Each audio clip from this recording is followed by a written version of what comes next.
بسم اللہ الرحمن الرحیم نحمدہ ونصلی ونسلم علی رسولہ الکریم اما بعد۔ اچھا جی، نور الانوار ہے اور سبق نمبر اس کا شاہ صاحب کون سا ہے جی؟ 5واں سبق ہے۔ تو اس میں ہم 5واں سبق پڑھنے جا رہے ہیں اور میرے پاس کتاب البشرا کا چھاپا صفحہ نمبر 13 اعلم،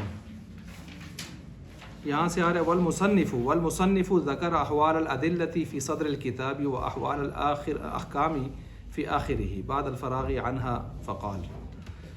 یہاں سے ملا جیون رحمۃ اللہ علیہ فرماتے ہیں کہ مصنف رحمۃ اللہ علیہ نے یعنی صاحب منار نے ذکر کیا ہے، کس کو ذکر کیا ہے؟ احوال الادلة، دلائل شرعیہ کے احوال کو، فی صدر الکتاب، کتاب کے شروع میں، و احوال الاحکامی، اور احکام کے احوال کو ذکر کریں گے۔ وہ کس قدر جا کے یا ذکر کیے ہیں؟ اس نے کہا فی آخری ہی، آخر کتاب میں، بعد الفراغی عنہا، بعد فارغ ہونے کس سے جی؟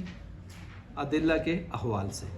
فقال، پس فرما رہے ہیں۔ اب فقال سے آگے متن آ گیا منار کا، اور آپ کو میں نے بتایا تھا کہ ریڈ جو عبارت ہے وہ کس کی ہے؟ متن ہے، اور منار کی عبارت ہے۔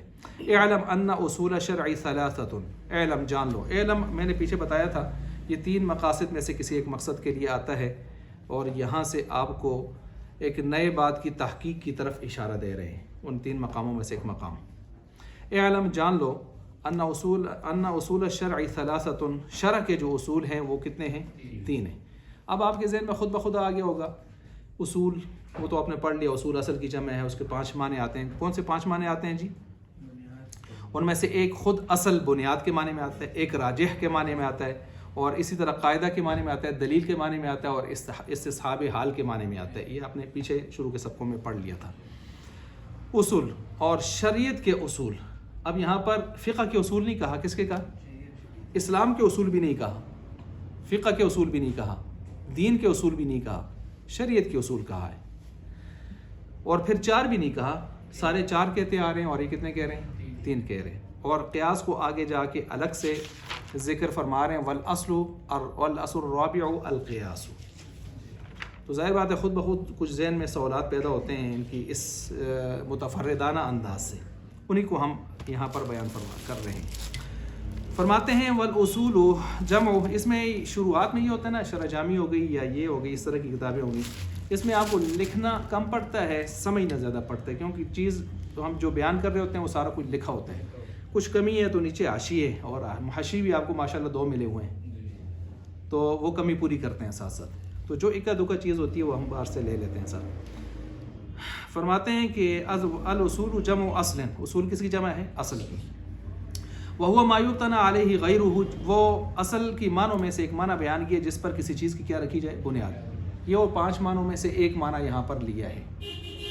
والمراد بہا، لیکن یہ تو لغوی معنی لیا آپ نے، اب اس کا جو دوسرا معنی ہے اصطلاحی معنی وہ کیا ہے؟ تو اس کو یہاں پر بیان فرما رہے ہیں۔ والمراد بہا ہا ہنا، یہاں پر اس کے مراد الادلہ، کیا مراد ہے؟ ادلہ شرعیہ مراد ہے یہاں پر، کہ جن سے احکام مستنبط کیے جاتے ہیں۔ اچھا جی، والشرع، اور شرع ان کان، اب یہاں پر یہ ایک سوال کا جواب دے رہے ہیں۔ سوال کیا ہو رہا ہے بھائی؟ شرع کا معنی تو ظاہر کرنا ہوتا ہے، اظہار، اور اگر اس معنی میں لیں جیسے کہ قرآن کریم میں ہے شرع لکم من الدین ما وصى به نوحا، یا شرع لکا ظہرہ کے معنی میں ہے، یا اظہرہ کے معنی میں ہے ظاہر کرنا، کیا کرنا؟ ظاہر کرنا۔ تو احکام ظاہر کرنے تو نہیں ہوتے، احکام کو ثابت کیا جاتا ہے۔ تو آپ نے یہاں پر کہہ دیا اصول شرعی، ثابت کرنے کے، ظاہر کرنے کے اصول، ظاہر کرنے کے اصول تو نہیں ہیں، یہ ثابت کرنے کے ہیں۔ یہ سوال ہو گیا۔ اب اس سوال کو اگر اس لحاظ سے دیکھیں تو قیاس سے تو مسائل ظاہر ہی کیے جاتے ہیں، کیونکہ قیاس مظہر للحکم ہوتا ہے اور باقی 3 مثبت للحکم ہوتے ہیں۔ تو انہوں نے باقی 3 کو دیکھ کر اعتراض کیے، اگر قیاس کو دیکھتے تو اعتراض نہیں بنتا۔ ٹھیک ہے، یہ بات میں ویسے اپنے سمجھ کے مطابق کر رہا ہوں۔ اب شریعت کے معنی میں ہم نے اس معنی میں لے لیا، ویسے آپ نے شرع کے بارے میں پڑھا ہے، شرع گھاٹ کو کہتے ہیں جہاں سے لوگ پانی پیتے ہیں، تو فلاں فلاں وہ چیزیں میں ہم نے پیچھے پڑھ لی تھی۔ اب اس کے انہوں نے دیے ہیں سوال کے کتنے جواب؟ 2۔ ایک جواب دیا یہاں سے ان کان بمان الشارع یہاں سے، اور دوسرا دیا یہ لائن جہاں ختم ہو رہی ہے ان کان بمان المشروع. کہتے ہیں یہ جو شرع ہے یہ مصدر ہے. شرع کیا ہے جی؟ مصدر ہے. اور مصدر کے بارے میں اگر آپ حاشیہ نمبر 13 پر جا کے دیکھیں ان شرع مصدر، شرع مصدر ہے، بمعنی اسم الفاعل، یہ اسم فاعل کے معنی بھی مصدر مبنی للفاعل بھی ہوتا ہے، مبنی للمفعول بھی ہوتا ہے. اس کو مبنی للفاعل کر دیں فإن كان بمعنى شرعی كالعدل بمعنى العادل، جیسے عادل بمعنی عادل کے آپ لے لیں. فاللام فيه للعهد والمعهود هو نبینا. اب عہد کے لیے جب ہوگا تو عہد خارجی میں کوئی معہود ہونا چاہیے. معہود کون ہے؟ نبی پاک صلی اللہ تعالیٰ علیہ وسلم وہ ہیں. وإضافة الأصول إلى الشرع، اور اصول کی جو اضافہ شرع کی طرف کی گئی ہے لتعظیم المضاف، یہ مضاف کی تعظیم کے لیے، شرف کے لیے. جیسے بیت اللہ، اللہ کا گھر، تو بیت کی عظمت ہے کہ اس کی نسبت کس کی طرف دے دی گئی ہے؟ اللہ کی طرف. ناقۃ اللہ، اللہ کی اونٹنی. تو یہ اسی طرح یہاں پر اصول کی عظمت کو یہ اضافت برائے تشریف، شرف کے لیے. تو پہلا ہو گیا بیمان الشارع. اب بیمان الشارع جب ہم لیں گے تو شارع کون ہے جی؟ یہاں پر شارع مجازی کون ہے؟ نبی پاک صلی اللہ علیہ وسلم کی ذات. شارع حقیقی کون ہے؟ ہاں، شارع حقیقی آپ علیہ السلام ہیں، تشریح کرنے والے. فاللام فیہ للعہد، لام اس میں عہد خارجی ہے.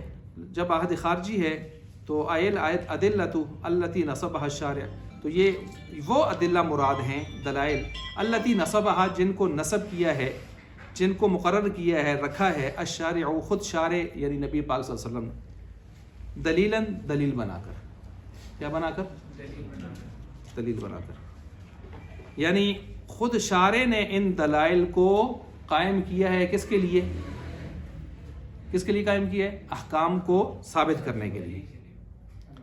اب کیسے قائم کیے؟ قرآن کس کے واسطے سے ملا ہے؟ آپ علیہ السلام کے واسطے. سنت کس کا نام ہے؟ آپ علیہ السلام کے اقوال، افعال وغیرہ. اجماع کہاں سے ملا ہے؟ اجماع بھی آپ علیہ السلام کے جب ہم دلائل دیتے ہیں تو قرآن و حدیث ہی سے دلائل دیتے ہیں. ومن یشاقق الرسول من بعد ما تبین له الهدى ويتبع غیر سبیل، یہ جو ہم اجماع پر آیت پیش کرتے ہیں تو قرآن سے ہی لیتے ہیں نا. اس طرح باقی دلائل بھی ہم اس سے دیتے ہیں. اور اجماع خود انہی قرآنی اور سنت کے اصولوں کو سامنے رکھ کر ہوتا ہے. اور فاعتبروا یا اولی الابصار، قیاس کے اصول بھی کہاں سے ملے؟ ہمیں قرآن و سنت سے ملے. تو گویا یہ ادھر سے یہ آگے. وَإِنْ كَانَ بِمَعْنَى الْمَشْرُوع، لیکن اگر اس کو آپ جو شرع مصدر ہے اس کو مبنی للفاعل لیں تو شارع کے معنی میں ہوگا تو وہ معنی ہو جائے گا. اور اگر آپ اس کو بمعنی المشروع لیں، اس میں مفعول کے، تو پھر یہ معنی ہو جائے گا مشروع. مشروع کا کیا مطلب ہوگا؟ تو مشروع کا معنی یہاں پر یہ ہو جائے گا کہ فاللام فیہ للجنس. اب پچھلے میں لام عہد کے لیے تھا، اس میں کس کے لیے ہوگا؟ جنس کے لیے ہوگا. اے ادلۃ الاحکام مشروعات، کہ احکام مشروعہ کے دلائل. ادلۃ الاحکام المشروعاتی، احکام مشروعہ کے دلائل، یہ قرآن، سنت، اجماع، قیاس. احکام مشروعہ، کیونکہ یہاں مشروع اس میں مفعول کے معنی میں ہم نے لے لیا ہے. شرع کو کس معنی میں لے لیا ہے؟ مشروع. والاولا، یہاں سے تیسرے جواب ہو رہا ہے. تیسرا جواب، دو جواب ہو گئے، تیسرا جواب یہاں سے ہو رہا ہے. والاولا کہتے ہیں زیادہ بہتر یہ ہے کہ آپ اس کو ان یکون الشرع اسما للدین، شریعت کو کس معنی میں لے لیں؟ دین کا نام بنا کر لے لیں. وہ نکال لیجیے، 10 منٹ پوچھ رہے ہیں نا، وہ کہہ رہے ہیں کہ پہلے ہم لوگ طلبہ سے مل لیں گے، پھر ہماری ملاقات کرا لیں، پھر اس کا نماز پڑھ کے بیان کریں گے. 10 منٹ میں پوچھ رہے ہیں؟ ہم 10 منٹ میں پوچھ رہے ہیں. اچھا اچھا، ٹھیک ٹھیک. وہ کہہ رہے ہیں ایک جگہ آپ سب کو بٹھا لیں تاکہ ہم ڈائریکٹ آ کے رسول اللہ کو مل لیں. میں تو آپ صاحب کو ذرا جلدی بتا دیں. اندر دیکھیں، اندر ہیں، نہیں تو اوپر ہوں گے پھر. اچھا اچھا اچھا اچھا، چلیں پھر ہم اسٹاپ کر لیتے ہیں، اس کو دیکھتے ہیں. والاولا، زیادہ بہتر بات یہ ان یکون شرع اسما للدین، کہ اس کو آپ شریعت کو نام دیتے ہیں کس کا جی؟ دین کا. یعنی مطلب یہ دین اسلام کے کیا ہیں؟ اصول ہیں. اچھا، اب دین کیوں؟ اس میں دین اس میں جامد ہے، دین اس میں جامد ہے، تو بات ہی ختم ہو جائے گی. فلا یحتاج الی التاویل، تعویلیں کرنے کی ضرورت پیش نہیں آئے گی. وانما لم یقل اصول الفقہ، کہتے ہیں یہاں پر اصول الشرع کہا ہے، اصول فقہ نہیں کہا. کیوں؟ لأن هذه الاصول، اس وجہ سے کہ یہ جو اصول ہیں، کما انها اصول الفقہ فکذلک، جس طرح یہ فقہ کے اصول ہے، ہاں جی، اسی طرح یہ ہی اصول الکلام ایضا، یہ علم کلام کے بھی کیا ہیں؟ اصول ہیں. اگر آپ کہتے ہیں اصول الفقہ ماتن کہتے ہیں تو یہ فقہ کے ساتھ گویا خاص اختصاص ہو جاتا ہے. انہوں نے جب اصول الشرع کا ہے تو شریعت میں جیسے فقہ آتی ہے ایسے ہی علم کلام و عقائد بھی آتے ہیں، تو انہوں نے گنجائش چھوڑی، یہ تو انہوں نے جواب دے دیا۔ بہرحال متاخرین کا نظریہ یہ ہے کہ احکام دو قسم کے ہوتے ہیں، احکام عملیہ ہوتے ہیں، احکام نظریہ ہوتے ہیں۔ احکام عملیہ فقہ میں آ جاتے ہیں اور احکام نظریہ جو ہیں وہ علم کلام میں چلے جاتے ہیں، علم کلام میں، یا آپ اس کو دوسرے انداز میں کہہ سکتے ہیں احکام کچھ اصول کے درجے میں ہوتے ہیں وہ عقائد میں چلے جاتے ہیں، اور کچھ فروع کے درجے میں ہوتے ہیں وہ آ جاتے ہیں، فقہ کے اندر آ جاتے ہیں۔ تو یہ ہم پہنچے ہیں الکتاب و سنت و اجماع الامہ، انشاءاللہ آگے بڑھیں۔